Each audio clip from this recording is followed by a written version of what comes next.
को आप जानते हैं। क्यों? क्योंकि उनके अंदर एक राष्ट्रीय स्वाभिमान की भावना थी। व्यक्तिगत स्वाभिमान भी होता है, समाज का भी स्वाभिमान होता है और राष्ट्र का भी स्वाभिमान होता है। यदि कोई हमें आकर गाली देता है तो हमारा व्यक्तिगत स्वाभिमान जाग उठता है और उसके साथ दो दो हाथ करने के लिए हम तैयार हो जाते हैं। जब हम जिस समाज के रहने वाले हैं उस समाज को कोई लांछित करता है अथवा गाली देता है तो हमारा समाज का स्वाभिमान जाग उठता है और उससे दो दो हाथ करने के लिए हम उठ खड़े होते हैं।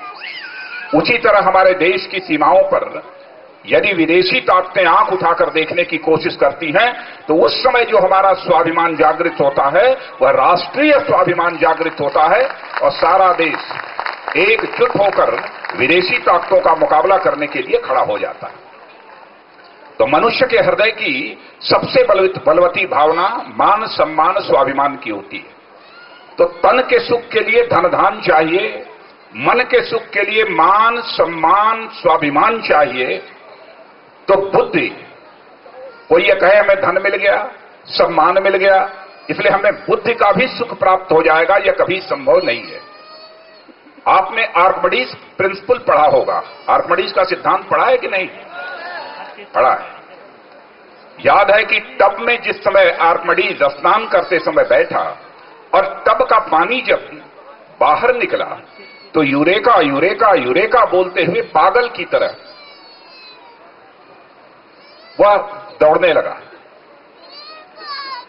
तो वह यूरेका यूरेका बोलते हुए पागल की तरह क्यों दौड़ने लगा? उस समय जिस सुख की उसे प्राप्ति हुई थी वह उसके शरीर का सुख नहीं था, उसके मन का सुख नहीं था। उस समय आर्किमिडीज को जो सुख हासिल हुआ वो उसके ज्ञान का सुख था कि जिस चीज को मैं ढूंढ रहा था, तलाश रहा था, वो हमें मिल गया। घर में कोई छोटा बच्चा बैठकर यदि कोई मैथमेटिकल प्रॉब्लम सॉल्व करने की कोशिश कर रहा है लेकिन उसे सॉल्व नहीं कर पा रहा है, लेकिन एकाएक यदि उसका सॉल्यूशन उसके सामने आ जाता है तो उस समय बच्चे को जो सुख होता है वह तन का सुख नहीं होता, मन का सुख नहीं होता है, बल्कि बच्चे को उस समय बुद्धि का सुख प्राप्त होता है। तो तन के सुख के लिए धन धान चाहिए, मन के सुख के लिए मान सम्मान स्वाभिमान चाहिए।